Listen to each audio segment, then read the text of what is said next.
We are Are you now. serious? I'm totally serious. So, welcome AVB to Oh, the well, thanks for podcast. having me. We are now live.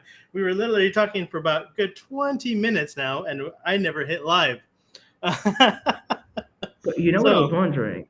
Because I yeah, I'm could see like, at the top, why go am I? live, but Yes. So that's why I'm not getting any live links. And I'm sitting here, why don't I have any live links? So we were talking for a good 20 odd minutes. And I think it was a pretty good conversation, but we were never live. So we are now live. Welcome, AVB. We'll skip your introduction. I'm Let's happy keep to the be here. conversation going. We talked about where you went, where you left, where you went, your good stories and all that good stuff. So we'll To be we'll go honest, ahead and skip all that and continue from there. that Had is a a good conversation very, about weed, and this is a pretty.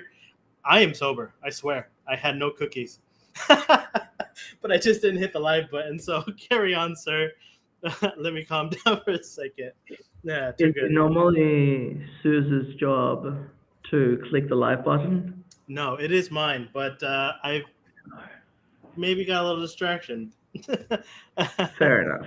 But to be fair, that's probably the universe giving us a sign that all the shit I said in the first 20 minutes probably best not to be aired. Yeah, Um, maybe, but it was good. I wanted it, but now that we are live, let's just move on. So you're pumping, you're dumping, you're hauling. You're pumping the original near punks, and you were talking about who you were dumping. Can you please repeat? Because I probably just laughed you right out of it. Yeah, so probably the original Near punks, the ones that are pixelated and each pixel is a Near logo. Afterwards, you got N punks, which is whatever, something else. I would dump Near notes Near notes. because There we go. Now I remember. yeah, I'm actually dump mine in the market. I've never sold an NFT before. Yeah, I think that they were part of Near culture, and they left for Aptos when they thought there was more money there, never launched, and then they went elsewhere, and then they rebranded. I don't know. I just don't like that short term making money for you as much as you can, and just not really caring about the ecosystem. And yeah, Hodl. I would probably Hodl near Tinker Union. I like near Tinker Union. The Wait, wait, first wait. time What's the alpha? Because I'm hearing that they're doing something, and a few people got a couple of free ones or something like that from APAC, and I know they're the people behind Meteor. So what is everyone not telling us? If you can tell us here, because we are 100% live now. I swear, but I what can you share with us? first time I heard about Tinker Union was from Jordan Gray from 10K. It must have been in Denver, baby. And he was like, "Yeah, it's a great team. It's great art. I don't actually know much about the collection, but it's almost like a club of people that like building. Like through near Tinker Union, the Meteor founders met each other, and I think they're working on some other things. I have no idea what the plans for the collection are. I honestly don't think there's any. They did give me a free one. I already own several, and from near APAC. And to me, it's more about trying to create the right culture around NFTs. When Neonotes was give us your fucking cash and we'll leave the moment that there's no volume, I feel like Tinker Union is actually let's identify who is still on Near, who is active, who is building, and we'll give all of them an NFT. And by the way, Ilya, if you're watching this, time you change your PFP, mate. Like, get a Tinker Union, get some other shitty one out of one from Paras.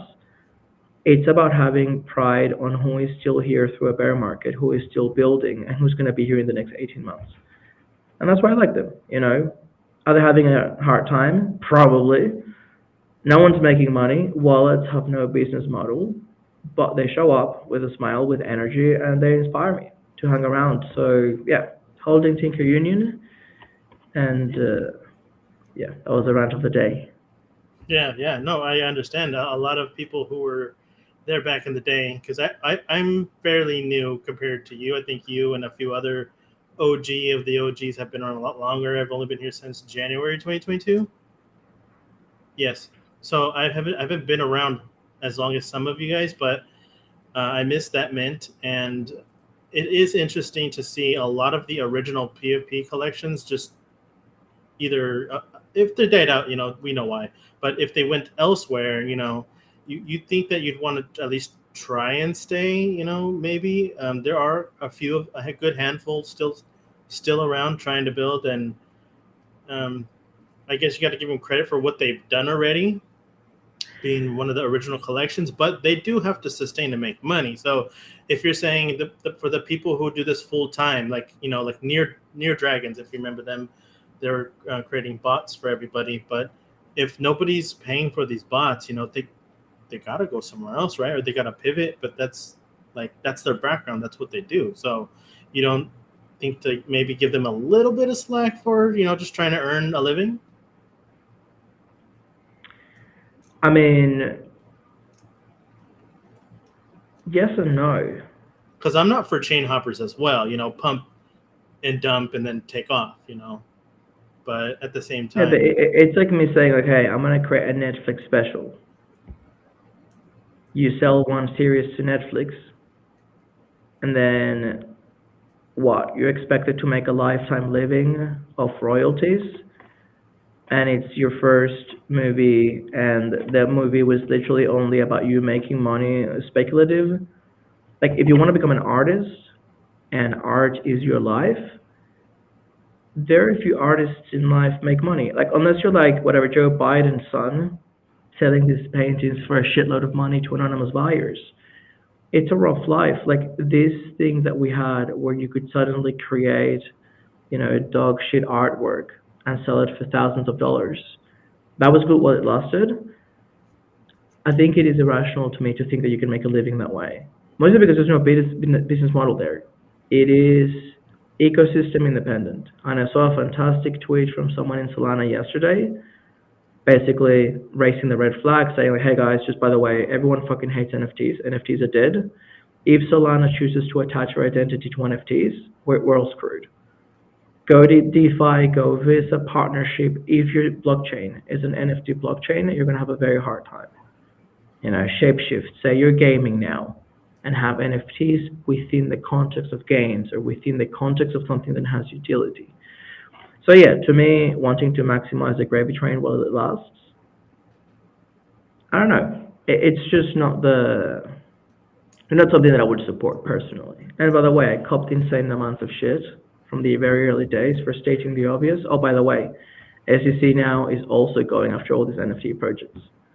Because raising money with a roadmap saying you're hiring more engineers, that's like crystal clear as security. I would also debate on what it means to live. Oh, and what I was very critical in the Red Layer 1 podcast was them claiming they were going multi-chain. And I said it, and they recorded it. It's back in October last year. I said, at least have the balls to say, yeah, I'm living because you guys are poor and there are idiots with money elsewhere. At least say it up front. I would respect you more if you did that.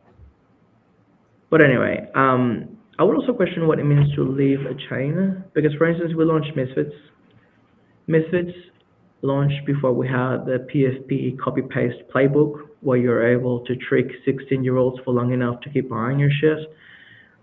We never really tried. I mean, we hired like community managers for like 2 months or 3 months to keep the Discord alive, and it just wasn't really our identity. The PFP collection is there. It's still held by a lot of OGs. And yeah, I wonder, like, when does it create that sense of identity of builders and OGs on Near?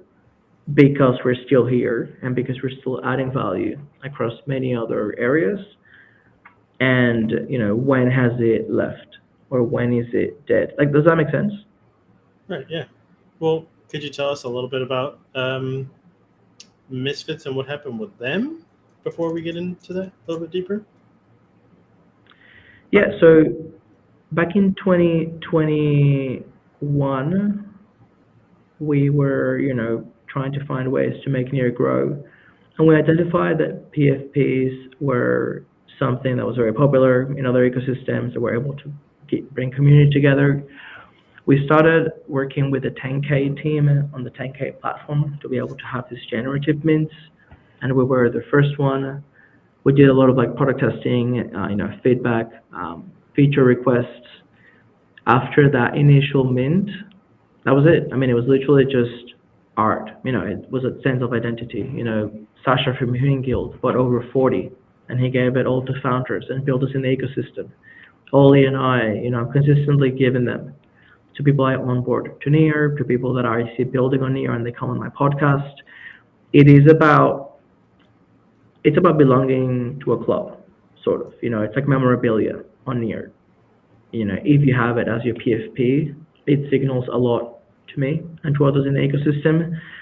And we felt a lot of pressure from people that basically wanted to make money. And I was like, I didn't get the memo where I was meant to be your full-time employee for the tenure that you paid 18 months ago.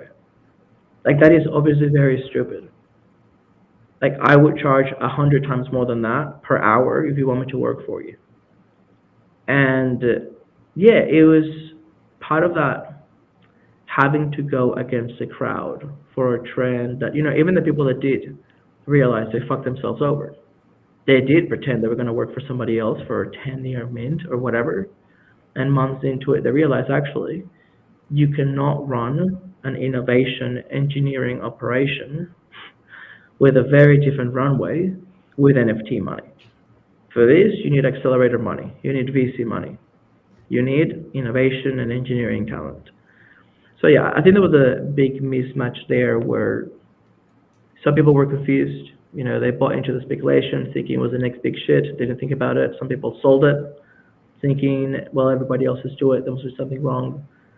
Lucky for me and Ollie, we were extremely busy building other things. And look, as I said, we've never left.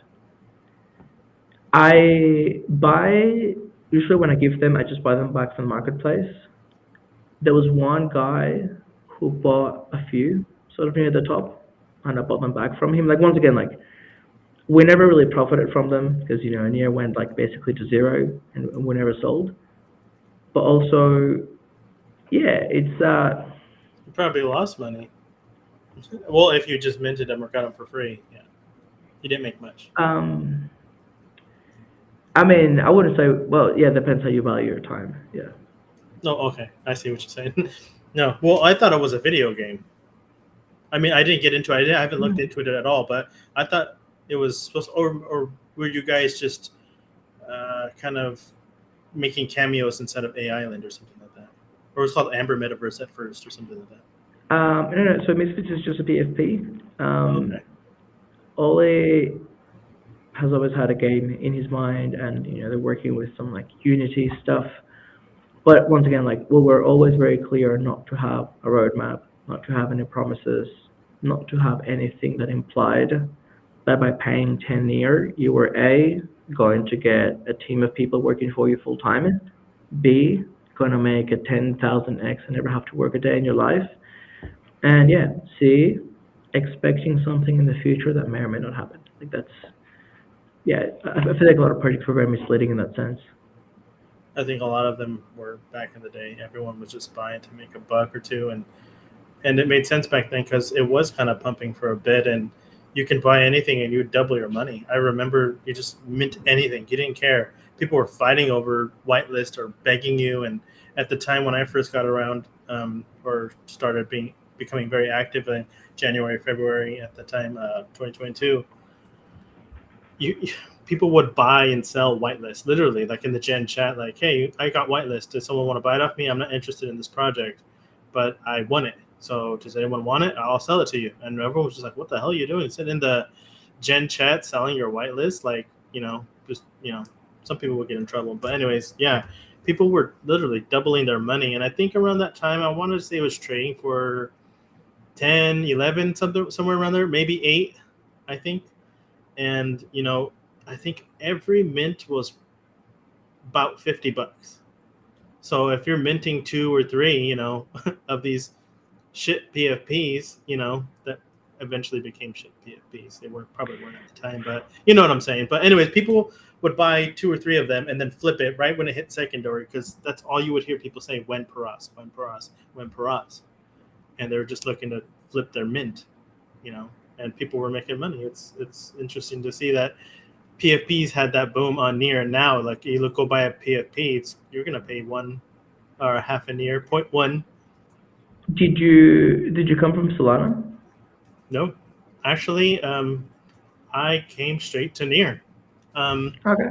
Okay, so I was like dabbling with the Doge and the SHIB and all that stuff like that, and it was just something fun to dabble in, right? So in 2021, I was researching around springtime, and I'm thinking, I've been playing video games my entire life. I like playing video games.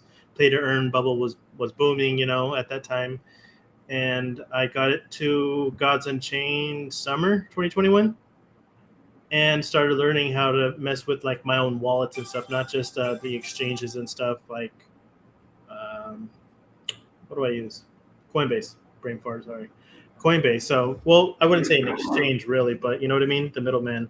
And so I started really messing with my own wallet, and I found Near and then Solana and everything else. And I saw how Solana was and Ethereum was, and it was very degen, and people were making money and all that stuff. And I was just here to hang out and play some video games, And then I found Metamon, so I got really, familiar with them. I became monitoring for them. And everything just slowly kind of dies out, and I was the moderator, actually getting paid monthly from them for like a good year. And then now it's just like I'm still around, and I'm still exploring blockchain tech and gaming and stuff like that. It's a little scary, so it's pretty dead. That play to earn shit is dead. Even the gaming guilds that I'm involved in are just looking for something hype enough to sit there and play and to pump, and gaming is really hard right now, and even for Near, and it's the reason why I'm like talking with pushing the whatever KPIs that the marketing DAO wants to, and we'll get into the marketing DAO in a second. I know you want to probably say something about that, but real quick, you warmed me up with NFTs, and then you dunk in the marketing DAO. This is gonna get fiery. Just be careful because we're live. But and with being Boneyard Gaming and holding a podcast, and the idea was for us to sit here, and then I would share my screen and play the game. But there's nothing new on Near for gaming, so I'm like, shit, what am I gonna do? Like, how long is this going to last for? And so, it's interesting, and then, well, before we get, okay, go ahead. Yeah, as you're talking, I'm getting like new synapses going on. I'm also on a 16-hour fast, like 16-hour of a fast, so maybe my body's releasing all the LSD in my fat or something. As you're talking, I'm wondering, like, what is the meaning of community? Like, what is the importance? Like, why do we need community in crypto? What does it matter? If you think about it, startups in the real world, they don't really have a community. They have a team that is working really hard, and either they build something really cool and we buy that shit, or we don't. I just listened to an interview, Tim Ferriss with Sam Korkos, the Levels guy. I just bought a continuous glucose monitor in Australia, different brand because they're not available here. It's the very hard work and determination of a high-skilled group of people, usually very small. And, there's a bias against remote because there's a lot of thinking that goes into being in the same room with a whiteboard, like many hard problems. You keep going at it all day. Crypto is different because the product is so open-ended and so uncomposable that we actually need a lot of people hacking at it. And the value of community in crypto in that sense is in having many people that can replicate the message so that it hits the right person, and many people with many different skills all hacking away at that product. But there needs to be a product. There needs to be something that you're building towards. A gaming guild or a gaming DAO without any games, it's a group of very sad people trying to find something to pump. And that's where community goes wrong. If we become a group of cheerleaders looking for the next pump, because it is about us and making money, this shit is obviously never going to take off. But if we're a group of people excited about the possibility and what this could be, we take it on the chin and we say, okay, games right now are dog shit, but I really like games. I know what games look like because I've been playing them since I'm 12, whatever my uncle is, a gamer or something. And then you start to collaborate with people. It's the classic. It's not what the ecosystem can do for you. It's what you can do to the ecosystem. And I think that's the struggle where we're in now. We need to create a culture where people know that they can and they're encouraged to put their hands up and say, "I have one idea." And if you and I have different ideas, we can actually both build our vision in parallel. Like,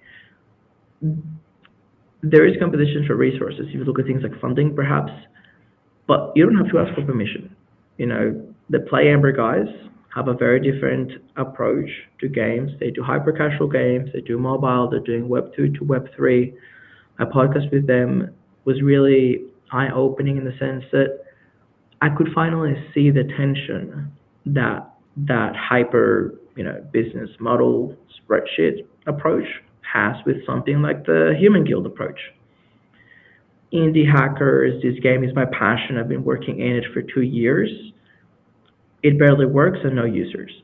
There's a lot of room in between, and it doesn't really matter where you fall, but you have to identify your tribe and find a way to add value to it.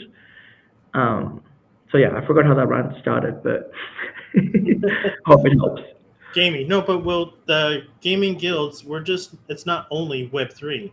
Since we've all been playing video games since we were children, we still, like for me, I stream Farlight 84, and Farlight 84 is much like Fortnite. You drop in, it's a battle royale game. So I'm sitting there and I'm playing that game, and I hold it in the Boneyard Discord every Friday night. I call it Friday Night Farlight, and we're playing Web 2 games. I'm not even, well, if there was games on Near, trust me, I'd be playing them and holding game nights. There is one that apparently is really, really good, and it's kind of low key. It's like House of Kathmandu or some shit like that. I'll find it and send it to you because I think it'd be a great fit, especially if you can stream it and get more people on it. I wish I could remember the name. Anyway, I'll send it to you for sure. Kataman. What type of game is it? Yeah, that one. The real world, you go around killing shit and ROP. What's it? I think that shows how much I know about gaming. I'm sorry. No, I'm sorry. No, it's all good. But real quick, I wanted to get your perspective because we probably got like 20 minutes left because I goofed on pressing live. What are your first thoughts on when I say, I'm not even going to ask you a question because I know you probably have plenty to say about it. NDC elections, while you're looking for that, but I'm pretty sure you got quite a bit to say about that. But NDC elections, how do you think about it? Didn't you win? Congratulations if you did. I think you won a spot in the TC, right? Yes, well, we are in the runoff period, cooling off period, and the EIC need to issue an official statement with the winners. But yes, it does look like I won on the Transparency Commission. So thank you. It's interesting because there's many things that stand out at the NDC election. The first one is, if you remember, I actually loved that on some of the Telegram groups, you drop in every 3 months and then say something like, literally nothing has changed. It's the exact same shit fight, the exact same people making the same arguments. And I really appreciated when outsiders dropped in and said what was obvious, or at least what was obvious to me and what I was trying to communicate. Because when it's the same person saying it repeatedly, people basically just crying wolf. They tune you out. Yeah. The noise is no longer noise. For the NDC election, some of the criticism going in was the voting criteria was too broad. And by too broad, I mean literally non-existent. If the voting criteria is you just have to be a human, literally anyone in the world with a pulse can vote. I was encouraged to nominate myself, and I was like, "What? I don't think I should." I didn't feel 100% right to do it. I want to be here and help, but at the same time, I don't think I'm the perfect person just because I've been here for nearly a year and a half, 2 years. It doesn't make sense to me. I've had people that won message me asking about election fraud, and I've had to explain to them the really troublesome set of circumstances by which we go into the election. My argument is very simple. If the only criteria for voting is to be a human, you're creating a bunch of problems. Oh no, we'll make people sign a declaration. I'm not doing anything bad. No, you have to understand. The definition of what is bad is created by the set of requirements to vote. I was in Indonesia the week before the election, and I was joking with the Meteor guys and the Paras guys, like, hey, let's just go to central Jakarta, sign up 10,000 people. They are all real humans. And then they say, oh, well, you can't influence vote, you can't tell people how to vote, you can't buy a vote. How the fuck do you prove that? If you make the bar so low as to let anyone in, I mean, we said this explicitly. Someone joining yesterday, say the day before the registrations close, with zero knowledge about NIR, they can vote. Like the GWG designed it this way. So that's where the problems start. What are the problems that we have now? Very obviously, many different factions. See, the secret is I'm lazy. I never joined the faction. I never campaigned. I nominated like 12 hours before the elections closed. But many well-known factions, which you can probably align with regions of the world or with projects, they obviously stacked the elector base. In the last few days, over 1,000 people registered. There's a split. Close to 50% of the voters have been in NIR for less than 3 months. So then the questions are, oh, well, surprise.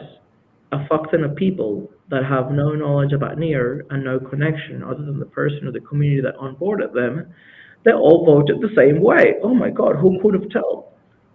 So what you end up is with a banana republic scenario, where now an election integrity commission, which is a GWG minus the candidates, if there's ever a conflict of interest there, now they get to sit down, look at the disaster they created, and they choose which votes are valid. Like, can you explain to me what criteria can you use to potentially say, oh, actually, we want Marique to stay in. Oh, no, we actually want Blaze to stay in. Every single faction has messaged me saying there was fraud, there was election interference, because they didn't win, or because someone they don't like won, or because they see patterns in the tea leaves, or because whatever, they ate some magic brownies and a lizard told them. These elections were a shit show. There's no other way to put it. You need to have a system that is resilient. But don't worry, V2 is going to be better because we're going to learn, right? This First, is experimental. The V2 designed by the people that figured out how to hack V1. It's okay to fail, though. Look, Or for what we've been told. The OG chat was very interesting, and some of it I had to read and catch up on. It was sometimes thousands of messages, and it was interesting. And yeah, everything that you're saying is pretty much true. I'm not going to say much. I'll be the next one on the chopping board, but I'll just leave it as a question, and the smart members in the audience will get it. There is a block, but I mean, there's only one block, and they're very successful at presenting as one ticket and voting for the entire ticket. Supporting each other. The block is called the Believers. What or who do they believe in? That's all I'm going to say.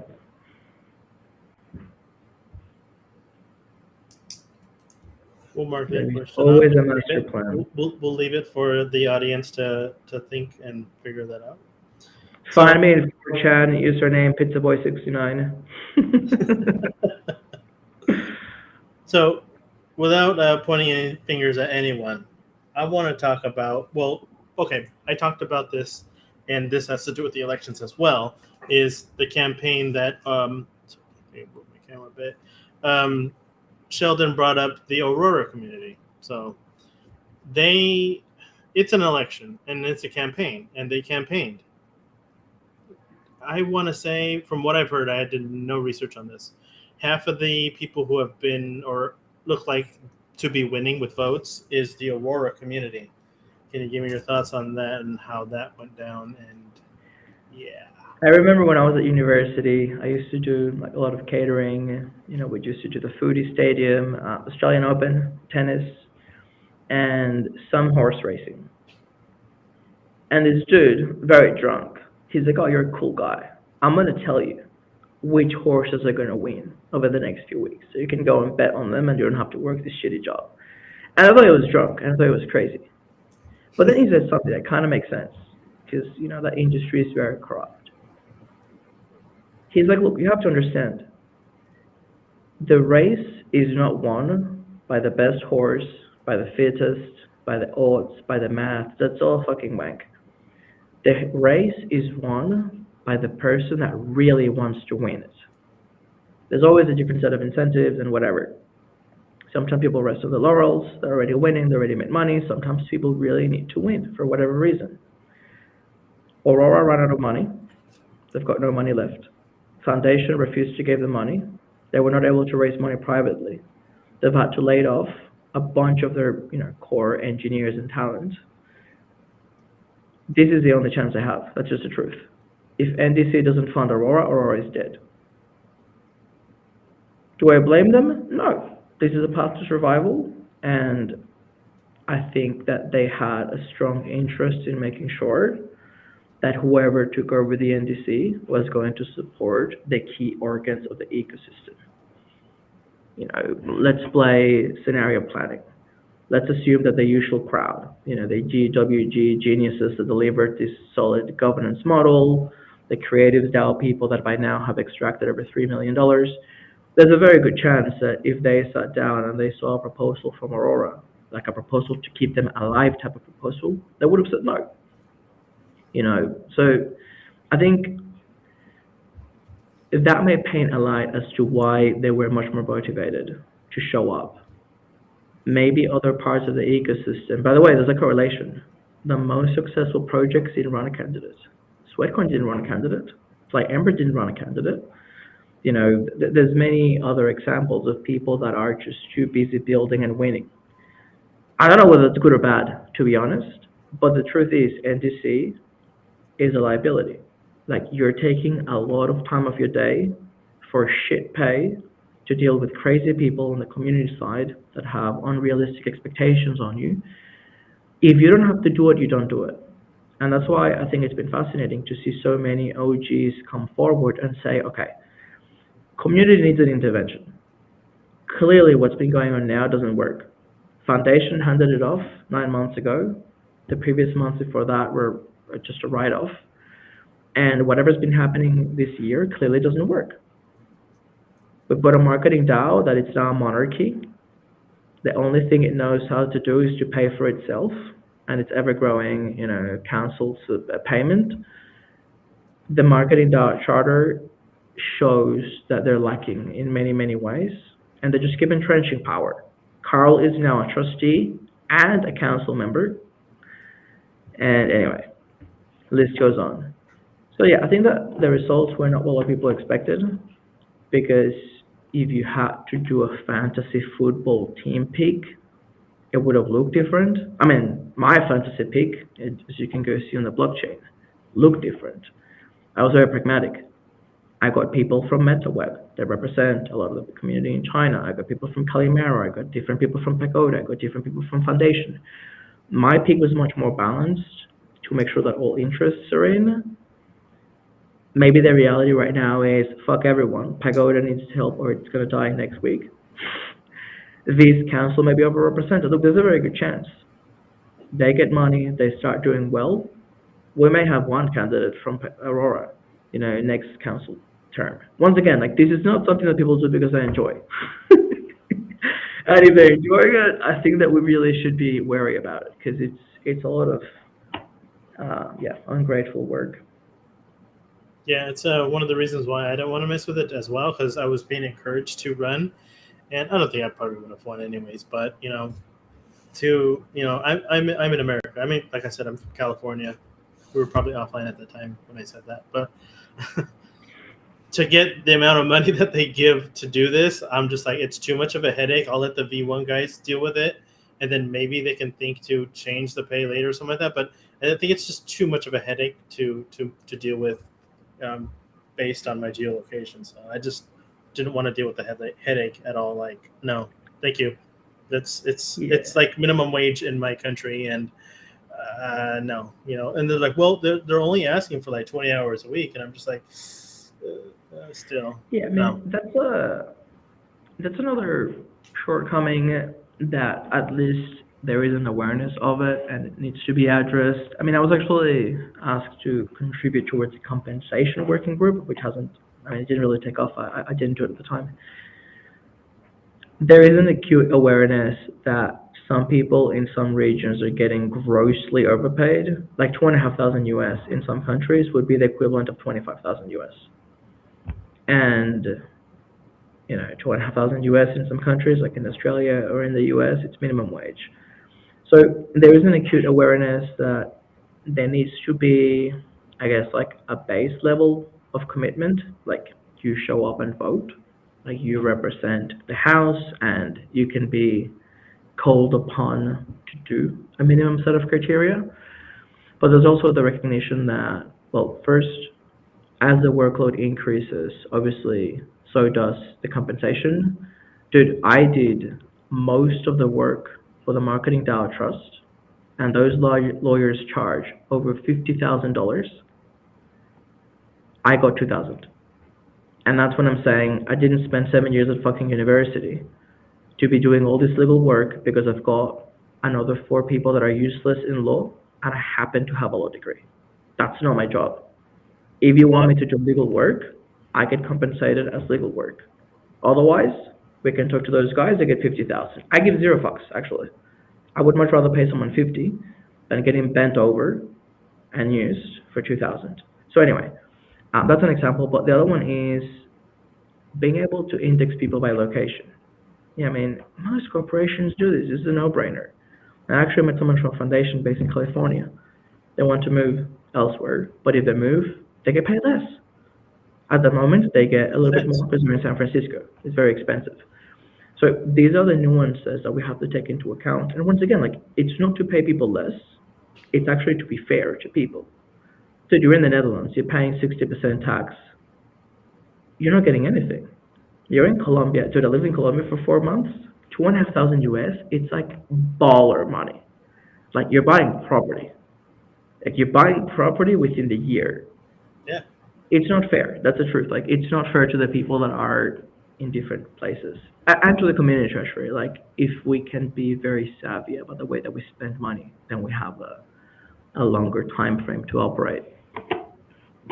Yeah, I'm in Southern California, so what a lot of people do here is, we're, a lot of I'm myself half Mexican. There's a bunch of Mexicans around here, and we all go party in Mexico. I mean, you get dental work done, you go see the doctor over there. Like your dollar just goes farther over there. So what a lot of dudes do, they'll kind of take a leave of absence off of work, and you can leave for like what, a month to 3 months over here without actually losing your job. And if you just work for minimum wage, and then people take off, they say, I have some family issues, I got to take off, and da da da da, I'm taking a leave of absence. They're over there partying, eating tacos, drinking beer, and feeding their whole entire family, and literally they're kings, right? So your dollar goes a long way over there. So I asked one of them, I said, hey, because they're like literally have their family over there, but they work over here on a visa. And I said, hey, if you did the same type of work over there, how much money are you making, like in US dollars? And he says, I can work all week long and get like $200. And I was like, no way, because I think minimum wage over here, I want to say it's like $100 a day, 150 maybe, and that's in a day. So if you worked all week and worked 6.5 days a week, maybe 6 days a week over there, you're getting like $200. So Yeah, but the cost of living needs to be factored in. And to be honest, the cost of living is the most important thing because when you look at the purchasing power parity, that's where you realize that some countries you can make more money and they're like affordable. I'd say Australia is actually in that bucket. Well, depends which area you look at. Maybe buying property more expensive, but renting is more affordable.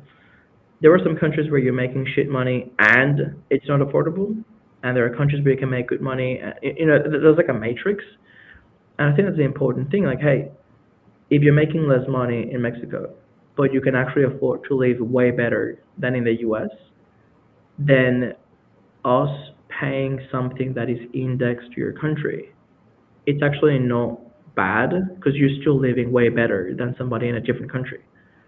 I mean, that needs to be my thinking. You know, I don't know. So Like you hold can on. rent something amazing, like fucking bonkers in Colombia and Medellin for like 600 US a month. So to pay that a week here, so you can't put me on the same pay bracket. Oh, So and I pay hold that on. a week here Let me to stop you share a there. Hold on. house Hold with on. Hold you. on. You're on the marketing that before, so they kind of changed things up, and I want to get into this before we have to end it because in about 10 minutes I think kids are going to get here. So I want to jump into this, and I understand completely what you're saying right now, but we have to now put what country we're from. So does that have anything to play what we're talking about now? Because why do they all of a sudden want to know where our location is now? Does that have anything to tie into where people are and how much they're asking for? Because someone Um, like from here, I'm from America, so I want more money. It's not because I'm being greedy, it's just because I need that much more money to do what I'm doing. But someone, let's just say from like Indonesia, China, somewhere is asking for the same amount of money. Does that go into play to what we're talking about? yes, but okay, so I partially wrote, I don't know if they've evolved them further, probably not.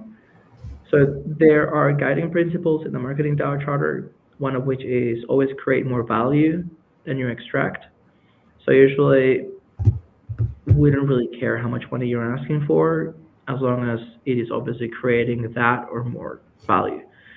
And when you start to double click on that, mental model, the market that you're addressing plays a huge factor. So if you are creating content in English, aiming at a gaming community, the impact of your work is just fundamentally different than somebody creating, language in Spanish, whatever, within a specific university over one weekend. Very different metrics. Evergreen content with whatever 300 million potential users, high income, whatever. Developers have a higher value than creatives, etc. So I think that's roughly where they're coming from in the form that we've deprecated. There used to be questions around like, what is your target audience? And there is no preference. For instance, Asia Pacific is growing a lot, like Southeast Asia, it's growing insane. Vietnam and Korea are our biggest markets. It's perfectly fine if those are your markets.